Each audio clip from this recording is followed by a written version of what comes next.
Ассалаумағалейкум қазақ елі. Қазақ елі міне қазақ ұлтшылдары осы түрік достарымыз, түрік милләтшілерге келдік. Алланың қалауымен қасиетті Рамазан айында осы жерге ауыз ашып, міне осы ненің бастығы, осы өлке ошақтардың башқанына Алла разы болсын. Teşekkür ederim.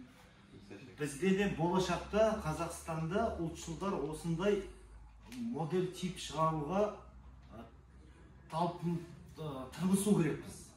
Көріп жатсыздар ғой, бұл мектептен бастап, бала кезінен бастап өсіп, өніп, жас ұлтшылды өсіп шығарады. Тәрбиелеп шығарады, осыны ұлтшылдарды шығаратын фабрика деп айтуға болады.